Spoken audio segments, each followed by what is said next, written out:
So, we can talk about those questions as well.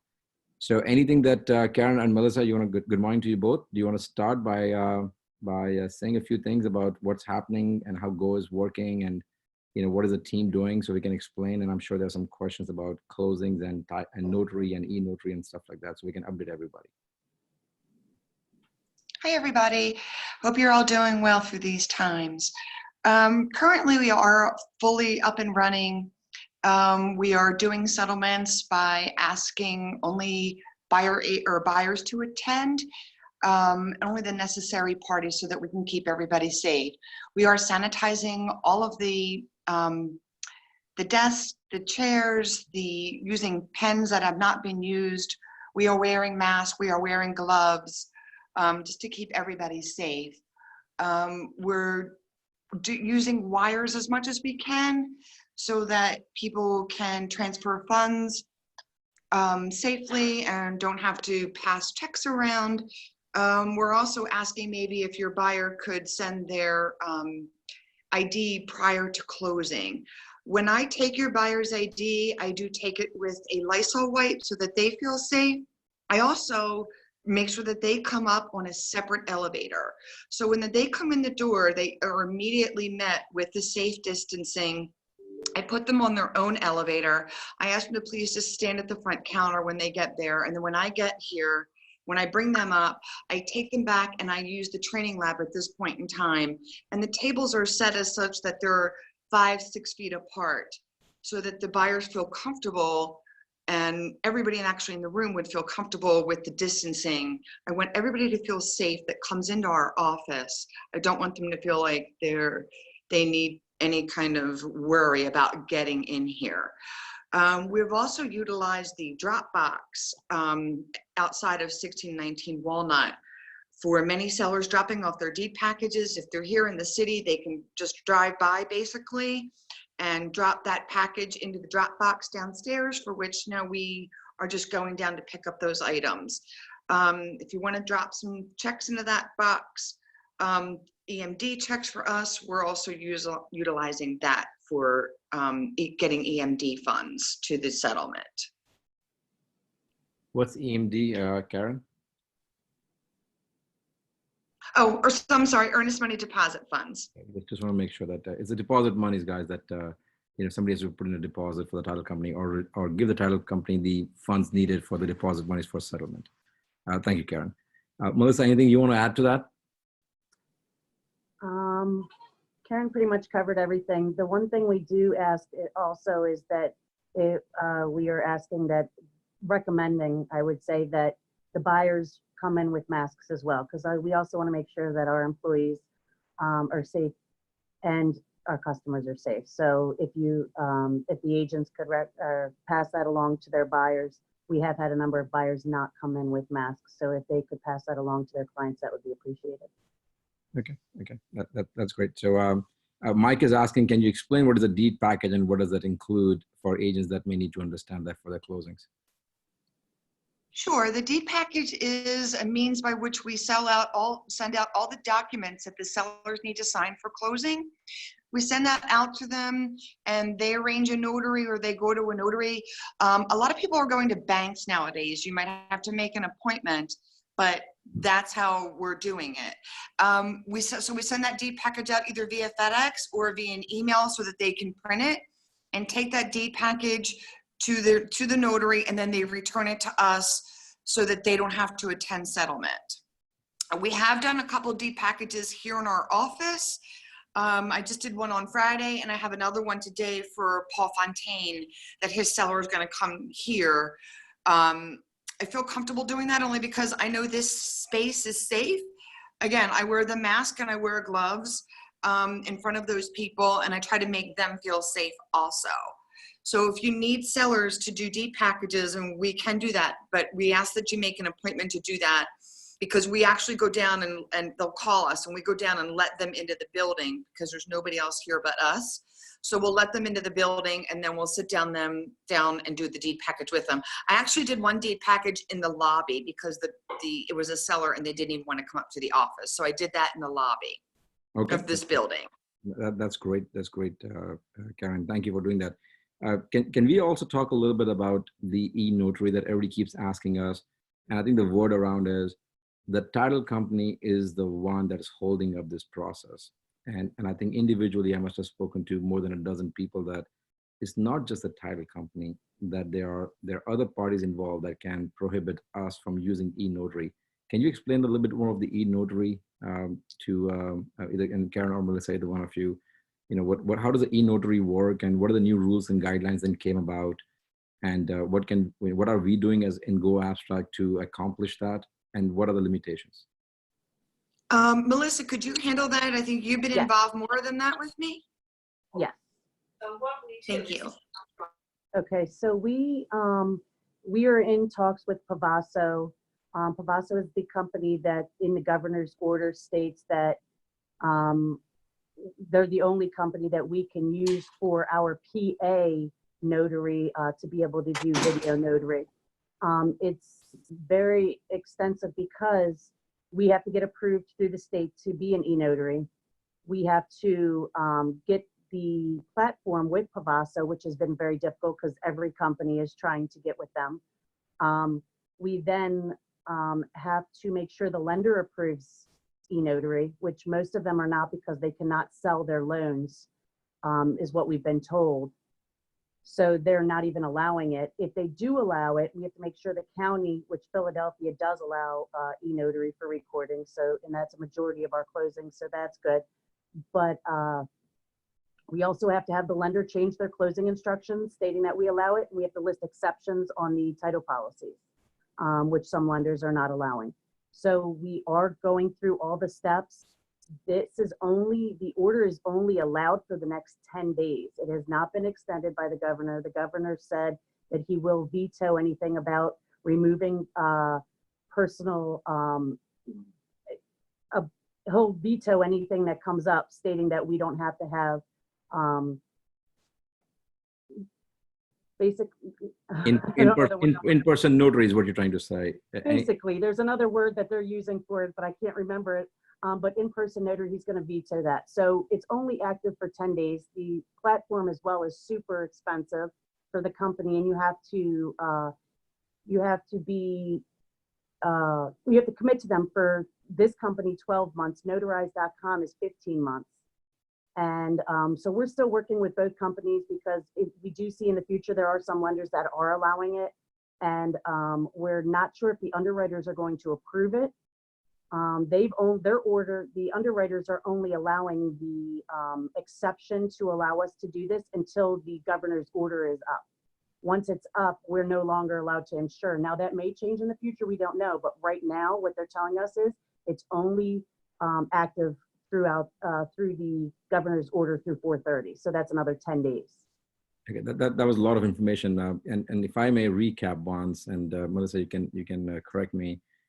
So if I was a buyer's agent and I was upset that I hear all and read all about this e-notary, and that the title company is telling me they cannot do it, and Go Abstract is the limitation on this whole process, what you're telling me is I should talk to my lender first to find out if they will actually accept e-notary, because they may not accept it.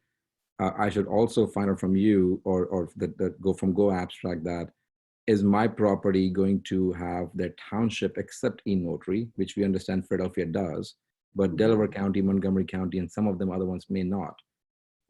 And then you're also telling us that even if we were to do e-notary, it's only for the closings till April 30th. And it's not going to be extended. Seems like the governor is making a statement that he will not extend anything but in-person notary. So that e-notary may not even be eligible on May 1, and we'll all find out. Though we think that it may have a change of process in the future, it's not something that can happen in the next 10 days. And only a couple of lenders are allowing it, and not even every lender is allowing it, right? Is it a good recap? Yes, that is a very good recap. Okay. So I just want to explain, to everybody else as well that, I get emails, and I'm sure Karen and Melissa get emails a lot as well, that why is Go Abstract not doing a drive-by notary? Or my client is in California, they cannot fly to Philadelphia as a buyer, and why aren't we doing it? It's not that And how about a cash deal, Karen and Melissa? If a buyer has a cash deal, We've been doing those via remotely, basically remotely. We send, as we would send a deed package out, we would then send the buyer package out also. They would get those documents notarized. Asking the buyers to just scan back their documents.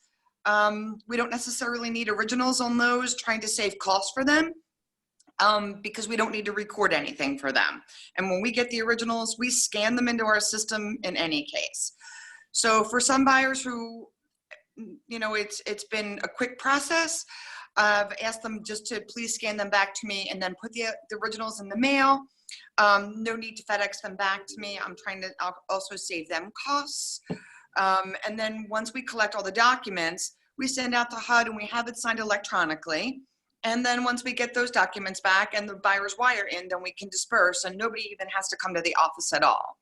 okay, that's great. So Did that on Friday.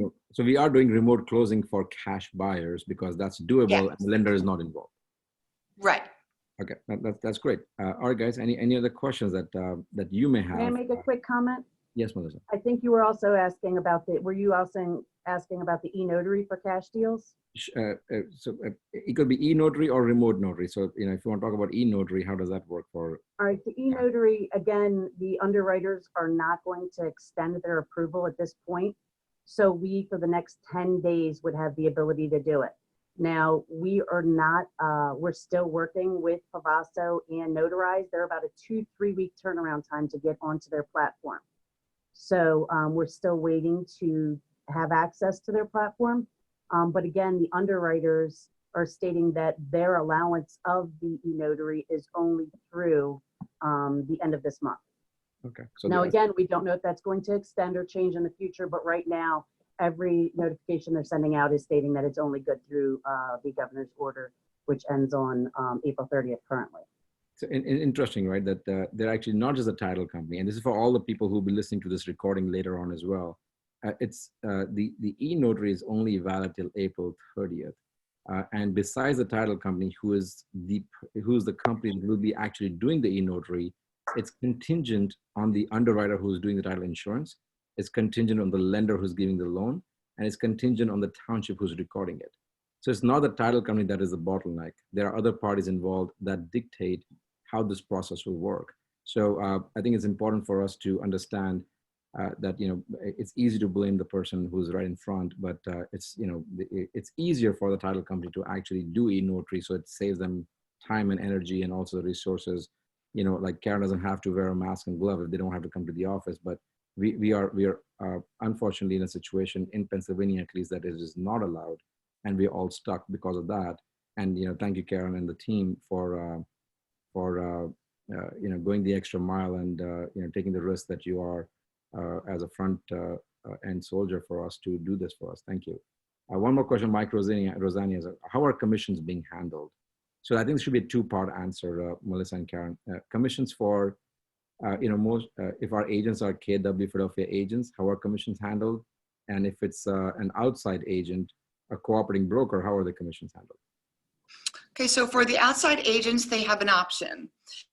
They have option A of having their funds wired for a $25 fee. They have option B of sending us a FedEx label that we could FedEx them their commission. Or option C is just regular mailing their commissions to them. All commissions go out with a copy of the ALTA. And I am emailing everybody a copy of the fully executed ALTA in addition to attaching one when I send the mail. If they opt for the wire, I also need to send them a copy of the wire going out so that they can track it coming into their system. For Keller Williams agents, we were FedExing the commissions directly to Michael, but I think that process might be changing. Is that correct, Melissa? So either way, you're just giving a check to Michael. Yeah, either you're FedExing it or somebody's going to pick it up. So either way, it's going to be a check that you will write and leave it on his desk, and then we'll handle how to get that check to Michael. Correct. Yeah. Okay. So Mike, hopefully that answers your question. And I think, and Karen, I have another question for you. If I was an outside agent and my commission check was for $10,000, Mhm. there's a $25 fee that's being charged. So am I only being wired $9,975? Yes. Yes, it's being taken directly out of the commission, which is another reason why I'm sending them a copy of the wire so that their accounting department's probably going to look for the 10,000. Not only are we sending the 10,000, but normally their flat fee commission is being included in that too. So then it would be the 10,000 plus whatever their flat fee is, and then minus 25, which I note on the wire also. I'll note what fees I'm including and then the deduction, and then put the property address and their seller's name on the wire so that they can look at it and see how it's being applied and how they can apply it. Well, that's awesome. So anybody who has a closing schedule, they can talk to their cooperating broker and say, you can request a wire for 25, you can send us a prepaid FedEx label, or you can just get a regular mail. And I think many agents are trying to get away from regular mail because of USPS not having enough resources to deliver them on time. And I think mail is being inconsistent at this point. So from our in-house agents, I think it's easier. You just print a check and put it in Michael's desk and he deposits it. How we get the check to Michael is, we are handling that internally on a daily basis. So every day the checks are going to Michael. So there shouldn't be any more delays on that. Yeah, and some of the flat fee commissions or the broker fees, for instance, the Summers team has it payable to the Summers team. We are regular mailing that out to those teams. Sounds wonderful. Okay. What else is going? So Anastasia has a question. So we receive paper check, not ACH deposit. So Anastasia, that's a question actually for the market center because if it's a paper check, it's being written down to KW Philadelphia, and she just always makes sure who am I talking to. I always feel like sometimes mommy sends her here to make sure that I'm not She just wants to see what you're doing and join in. She wants to join in the fun. Hey, now, I think she's getting prepared for the business. Stop it, Papi. All right, we're still being recorded. I think Anastasia, the answer to that question is the title company, Go Abstract, will write a check to KW Philadelphia. We will get that check delivered to Michael. Now the question is, do you get the commission check from Michael in a paper check, or do you get as an ACH deposit? And I think you should send an email to Michael. If you don't have ACH deposit forms to Michael, I highly recommend you doing it. That you speak to him. So we have the capacity and capabilities of either same way, either wiring to our agents, which comes with a cost, unfortunately, or ACH deposit into their accounts. And that is done at our cost so that no checks are required. So there's some process that has to be followed. I highly recommend you reach out to Michael, asking him what is needed to have you set up for ACH deposit.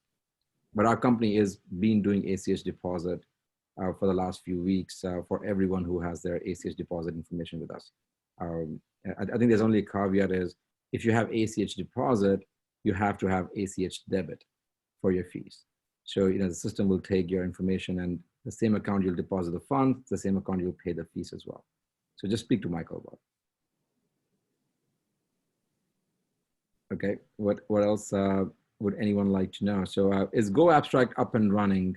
It's a question, it's not there, but I have a question since I will get asked this question separately. Is Go Abstract up and running for closings since that, so I know we have been up and running since March 17th. We haven't shut down in between.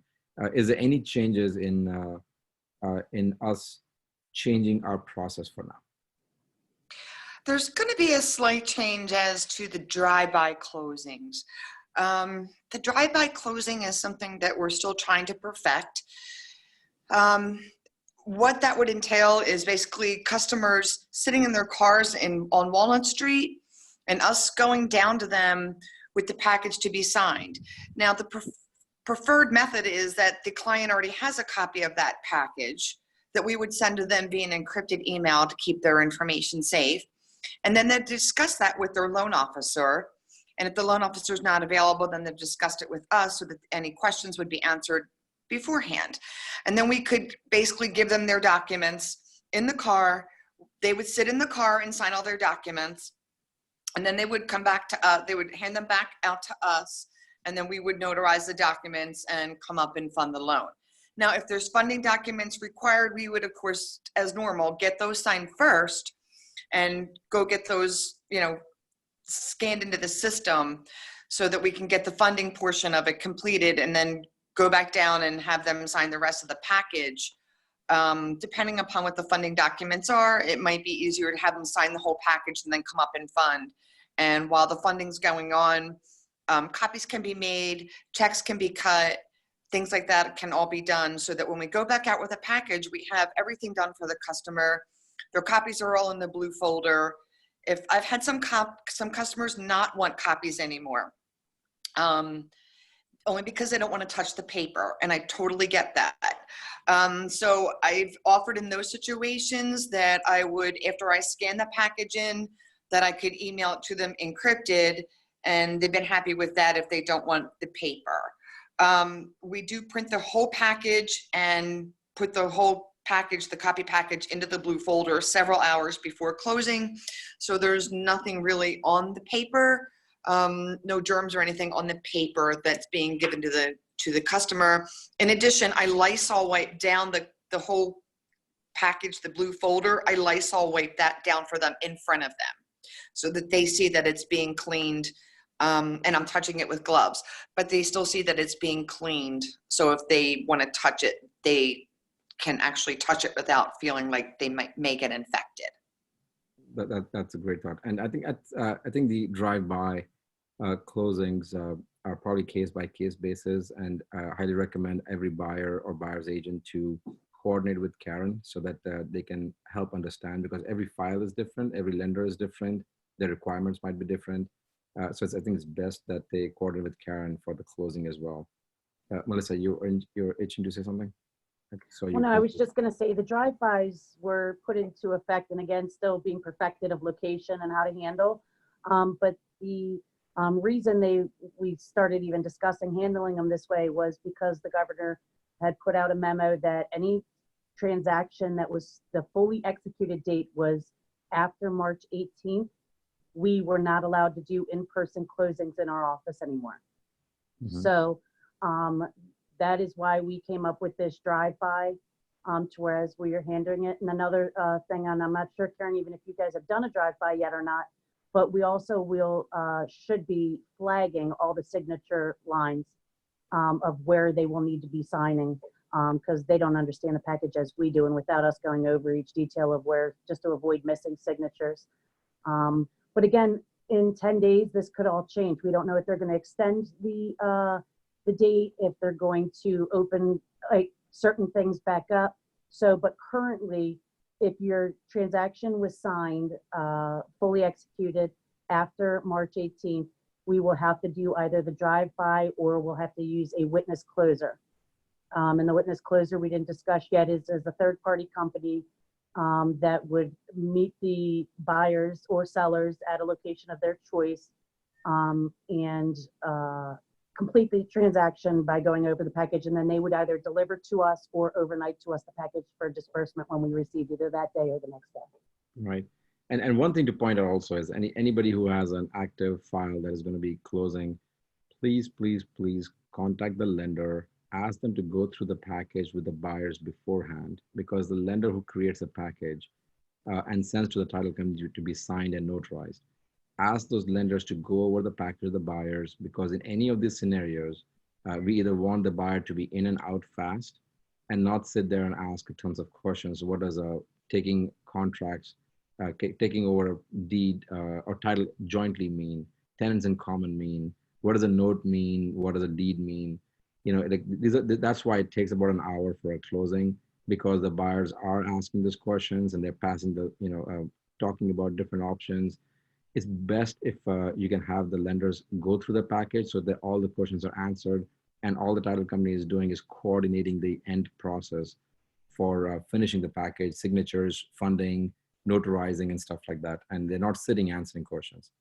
I think that should be a process even after things get to normal. I think it'll save a lot of time for closing times as well. Obviously our title team is very savvy and knowledgeable to answer any of those questions. It's just with time, what can be done. So Stephanie, Slappin has a question. Thank you, Melissa. Is there an additional cost for the witness closer? There is, depending on the location of the buyer seller. Typically, it's 125 for the seller and 150 for the buyer. So the drive-bys, there would be no additional fee, and you are not paying notary fees then if you're using a witness closer. Where you are paying notary fees in our office or with the drive-by closing, but there is no additional cost for the drive-by closing. Okay, that's good to know. Thank you, Stephanie, for that question. It's 10:28. I think this conversation was supposed to be, a good consolidation of some of the questions. I think we answered a lot of questions in 30 minutes. We have another couple of minutes left. Anybody else has a question? So, since there's no other questions, I'll keep an eye on it. Seems like everything is moving fine. All the closings are happening. We haven't turned away any closing. Go Abstract has been on top of the game. All the notary, all the closings, the deed packages, cleaning, cleanliness, coordination, everything seems to be going fine. I know many of the title companies either shut down in between or they would not accept and make exceptional rules. You cannot, one thing that I heard from you, Karen, is other brokers or other brokerage companies, agents, cooperating brokers can actually drop off an earnest money check. I hardly know if there's any other company that is allowing that yet. And we are one of the companies that are actually still accommodating that request. Some of the challenges that as a brokerage company we are having is the other companies are only accepting wires. And nobody wants to pay the $30 fee. So every closing that is happening, and they say, well, I will not accept anything but a wire, not an e-check, not a check. While we have all the services available, they will not accept it, and nobody wants to pay $30 fee. So if you had 100 closings at $30, you're talking about $3,000 expense in bank expenses.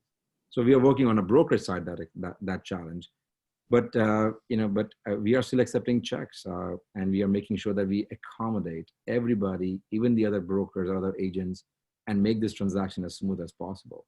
I think it's kudos to you and the team for holding the fort while we go through this. So sounds like nobody has any other questions. Yeah, go ahead, Melissa. Just also want to say that we are still working with PNC on being able to accept e-checks. They cannot accept at the bank or through our remote deposit, but another option is through Karen and I will have access to it. We're trying to get set up to whereas we can make those deposits with our phone, taking a picture because you can use an e-check. So that is another thing that we will be soon. We'll be able to accept e-checks. Okay. That's perfect. That's perfect. All right, guys, if there's no other questions, thanks for chiming in. I think this is a recorded conversation, so we'll post it on KW Philadelphia Facebook page so everybody can have access to it. They can hear to the answers. And Anastasia wants to say thank you to all. And I really appreciate you all guys being here as well. So thank you. Have a wonderful day. We have a team meeting at 11. So don't miss that one as well. A lot of information coming in. Thank you. Thank you. Thanks, guys.